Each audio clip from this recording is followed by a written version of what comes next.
Le microbiote est très important pour la régulation du système immunitaire. Le système immunitaire est un système qui permet de nous défendre, mais aussi qui est à la base de certaines pathologies comme les allergies ou les maladies auto-immunes. Dans ce contexte, le microbiote est très important pour le réguler. Il faut savoir qu'il y a différents types de microbes qui induisent différents types de réponses immunitaires, et ces différents types de réponses immunitaires sont en équilibre entre elles.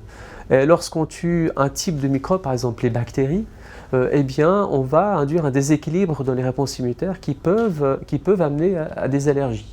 Nous avons démontré, par exemple, que le traitement aux antibiotiques à long terme tue les bactéries, et le manque de bactéries va induire un déséquilibre dans les réponses immunitaires, et ce déséquilibre se manifeste en maladies allergiques et auto-immunes.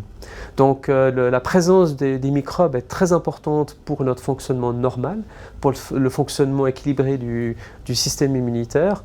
Il y a donc un dialogue permanent entre notre microbiote et notre système immunitaire qui nous permet de vivre sainement.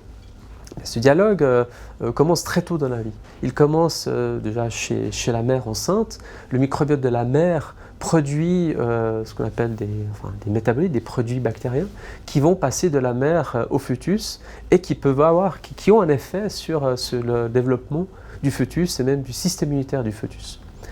À la naissance, l'enfant, le bébé est stérile, il acquiert très très vite le microbiote de l'environnement, notamment le microbiote de la mère, par l'anus et le vagin, et de la peau si l'enfant vient par césarienne.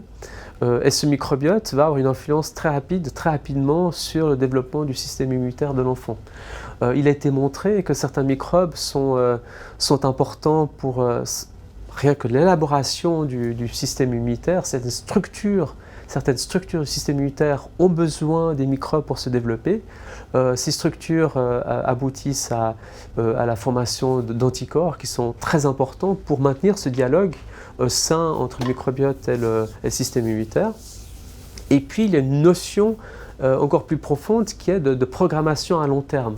Il y a un moment pendant l'enfance où le microbiote va se développer très fortement, qui est au moment de la diversification de la nourriture. Lorsque l'enfant ne fait que boire du lait, le lait est très important dans la sélection du microbiote, mais aussi il va par lui-même contrôler le microbiote. Lorsqu'on diversifie la nourriture avec des légumes ou qu'importe, n'importe quoi, certains microbes qui n'ont pas pu s'expandre parce qu'ils ne mangeaient pas du lait, peuvent, et du coup le microbiote de l'enfant dans l'intestin s'agrandit de 10 à 100 fois. Et là le système immunitaire du coup doit changer, le dialogue change, doit changer sa activité, et il fait en fait une très forte réponse immunitaire qui est très importante pour l'enfant à long terme.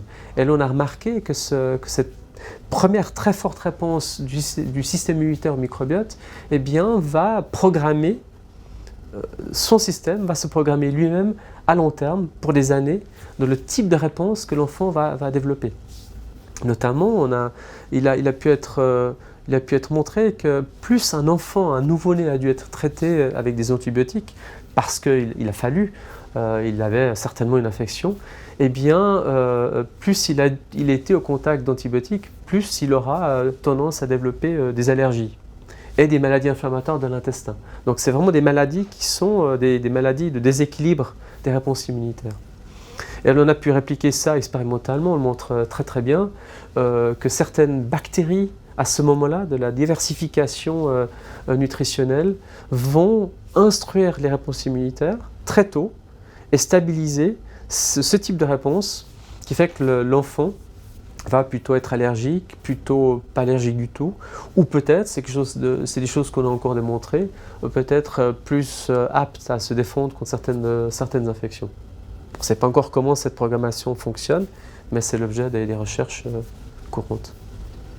Et donc cette période de diversification nutritionnelle qui chez l'homme est 4 et 6 mois, le bébé demande par lui-même plus que du lait, est ce qu'on appelle une fenêtre d'opportunité.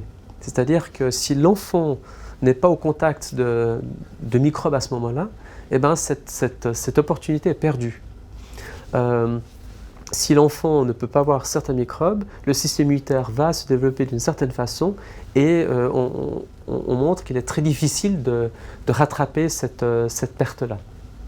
Après cette fenêtre, bien sûr, le microbiote aura constamment son rôle à jouer parce que, comme je l'ai dit avant, une perte de bactéries parce qu'il y a eu une consommation excessive d'antibiotiques, eh bien, va mener à un déséquilibre. Mais ce déséquilibre, une fois que les bactéries sont récupérées, eh bien, va se rétablir.